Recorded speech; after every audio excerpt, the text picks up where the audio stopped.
আছে বাবা আছে মা আছে। কষ্ট মানে কত কষ্ট, কত শাস্তি করে আসলো বাড়ি থেকে দেখাশোনা করার জন্য।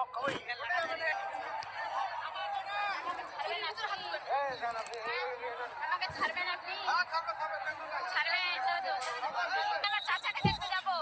আমার চাচাই না মুসলিম, মুসলিম আমার চাচা। মুসলিম আলম এখানে পরিচালিত হোক। আসসালামু আলাইকুম। আসসালামু আলাইকুম। মনে করেন যে আমি বছরে একবার করে মায়ের সাথে দেখা হয়, ভিসার জন্য যেতে পারি না।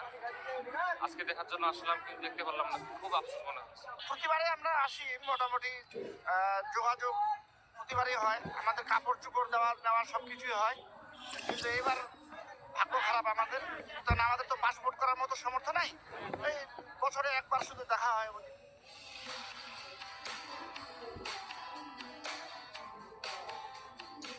এক ভূমি, এক ভাষা, তবুও মাঝখানে কাঁটাতারের বেড়া।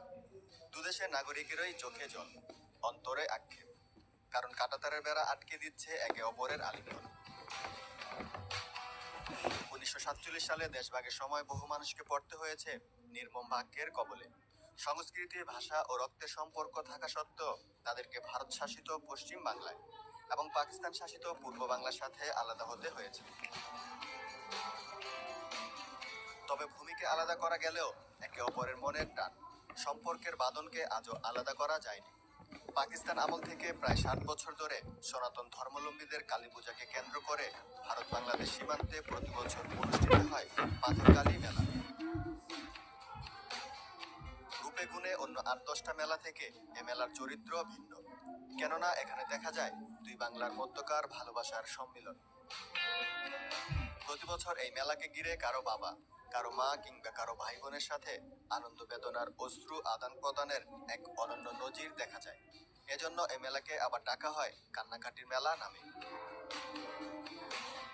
মেলার দিন বাংলাদেশের ঠাকুরগাঁও, পঞ্চগড়, দিনাজপুর, রংপুর আর ওপারের কোচবিহার, আসাম, দার্জিলিং, শিলিগুড়ি, জলপাইগুড়ি, কলকাতা সহ বিভিন্ন অঞ্চল থেকে আসা হাজার হাজার মানুষ নিজেদের আত্মীয় স্বজনকে এক পলক দেখতে সীমান্ত এলাকায় ছুটে যায়। অনেকে তাদের সীমান্তের ওপারে স্বজনদের জন্য উপহার হিসেবে নিয়ে আসেন মিষ্টি, আপেল, কমলা, শাড়ি, লুঙ্গি, ইলিশ মাছ সহ নানা প্রকার খাদ্য ও কাপড় সামগ্রী। তবে সবসময় এমন দৃশ্য দেখা যায় না। সীমান্তে নিরাপত্তাজনিত কারণে ও দেশের অভ্যন্তরে জরুরি অবস্থার জন্য অনেক সময় দুই বাংলার মানুষকে ভালোবাসা আদান প্রদান থেকে বঞ্চিত হতে হয়। আজকের ভিডিওতে আমি আপনাদের দেখাবো দুই বাংলার ঐতিহ্যবাহী পাথরকালী বা কান্নাকাটির মেলা। সেই সাথে যারা আমার ভিডিওটি দেখছেন সবাইকে আমার চ্যানেলটি সাবস্ক্রাইব করার অনুরোধ রইল। বন্ধুরা, আমরা দেখেন এই যে ভ্যানে করে এখন রওনা দিলাম সেই পাথরকালী মেলার উদ্দেশ্যে। তো এই যে আমার পাশে এক ভাই বসে আছে, এই ভাইয়ের হচ্ছে সেই ভারতে আত্মীয় আছে, তো তারা একটু অনিশ্চয়তার মধ্যে রয়েছে যে আজকে হচ্ছে বর্ডারে মানুষের সাথে দেখা করতে দিবে কিনা। তো আমরা একটু এই ভাইয়ের মুখ থেকে একটু শুনি। বলো ভাইয়া, আজকে কি দেখা করতে দিবে? মনে হয় দিবে না, লোকজন তো বলতেছে যে দেখা করতে দিবে না।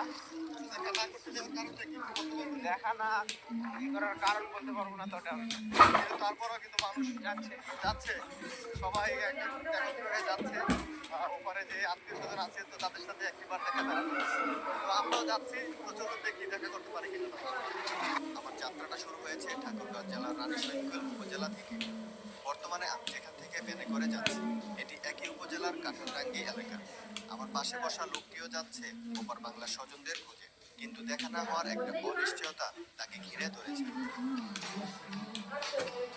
সদল বলে ও উপহার সামগ্রী নিয়ে সবাই ছুটছে সীমান্তের দিকে।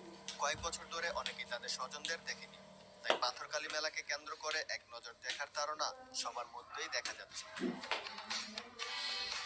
আপনারা এখন যে মহিলাকে দেখতে পাচ্ছেন তার বাবা মা থাকেন ওপার বাংলায়। নিজের বাবা মায়ের সাথে দেখা করতে তিনিও ছুটছেন কাঙ্ক্ষিত গন্তব্যে। আছে আছে বাবা আছে মা আছে। বাবা মা আছে?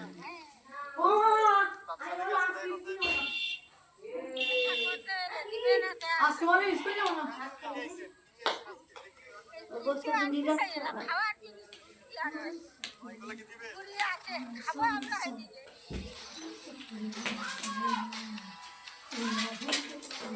স্বজনদের দেখা পেতে সবাই অধীর আগ্রহে অপেক্ষা করছে। একই সাথে সবাই উৎকণ্ঠায় রয়েছে কখন মিলবে সীমান্ত রক্ষা বাহিনী তথা বিজিবির অনুমতি। এদিকে কালী পূজা, অন্যদিকে স্বজনদের সাথে দেখা করার আনন্দ পুরো মেলা প্রাঙ্গণে আনন্দমুখর চেহারা দিয়েছে।